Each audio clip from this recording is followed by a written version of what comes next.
Les podcasts du Figaro. Si on imagine souvent l'intelligence artificielle comme fonctionnant de manière totalement autonome, sans intervention humaine, elle a en réalité besoin d'une armée de petites mains pour être opérationnelle. Qui sont ces travailleurs de l'ombre ? Radhika est étudiante en école de commerce. Et comme beaucoup de jeunes de son âge, elle fait des petits boulots pour mettre du beurre dans les épinards. Radhika ne bosse pas au McDo et ne fait pas du babysitting. Mais il lui arrive de placer une petite caméra sur son front et de se filmer en train de faire la vaisselle, de plier du linge, de repasser, de nettoyer le sol ou bien de faire des ourlets. Cette jeune femme ne fait pas du ménage pour un particulier qui veut surveiller tous ses faits et gestes. Elle est en réalité en train d'entraîner des robots du futur qui s'occuperont du ménage dans nos maisons. Radhika est indienne et elle fait partie de ce que l'on appelle les travailleurs invisibles de l'intelligence artificielle. Car si l'on peut croire que l'IA est magique, il y a en réalité vraiment beaucoup de travail humain derrière un ChatGPT, une voiture autonome ou bien un magasin sans caissier. Allez, venez, je vous explique tout en 5 minutes. Les travailleurs invisibles de l'IA, aussi appelés travailleurs du clic, existent depuis une quinzaine d'années. Ils n'ont pas de contrat de travail. Comme des mercenaires, ils acceptent des missions payées quelques centimes ou quelques euros. Elles sont postées sur des sortes de tableaux de primes opérés par des sous-traitants travaillant pour les géants de la tech, comme Amazon, Meta ou OpenAI. S'il y avait des travailleurs du clic en France et en Europe, ces fonctions se sont déplacées au fil des années vers des territoires à la main-d'œuvre beaucoup moins chère. Pour la langue française, Madagascar est privilégié. Pour la langue anglaise, les sous-traitants iront plutôt en Inde. Mais que font les travailleurs du clic ? Eh bien, ils apprennent aux IA à apprendre. ChatGPT n'a pas compris tout seul la différence entre une photo de chien et celle d'un chat.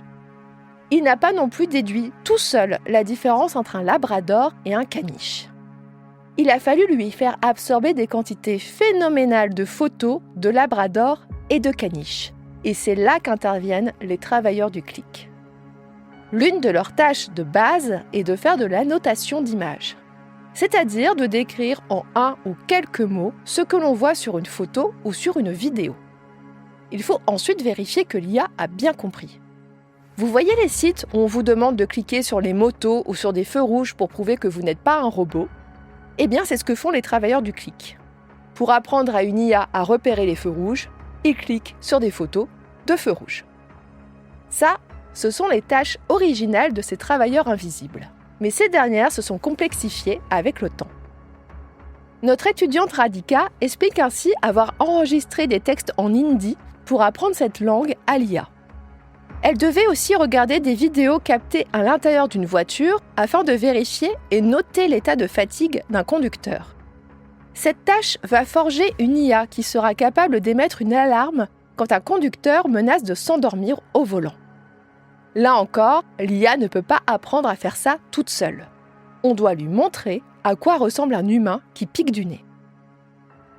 D'autres travailleurs invisibles vont littéralement prendre le contrôle des robots. C'est le cas par exemple au Japon, où des robots vont faire de la mise en rayon dans les supérettes. S'ils font tomber une bouteille d'eau, un opérateur humain basé en Indonésie va prendre le relais. Chaussé d'un casque de réalité virtuelle, il va effectuer à distance les gestes qui permettront au robot de ramasser la bouteille et de la remettre en vitrine.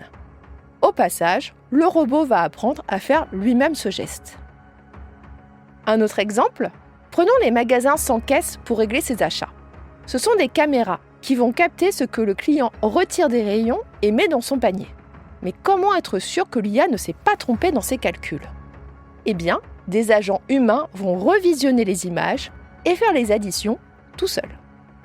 Je pourrais encore multiplier les exemples, mais vous l'aurez compris. Derrière l'IA se cache le travail de nombreux humains, bien souvent sous-payés et corvéables à merci. Bref, la prochaine fois que vous vous émerveillerez devant les prouesses d'une intelligence artificielle, pensez à Radhika. C'est sûrement grâce à elle que tout cela a pu arriver.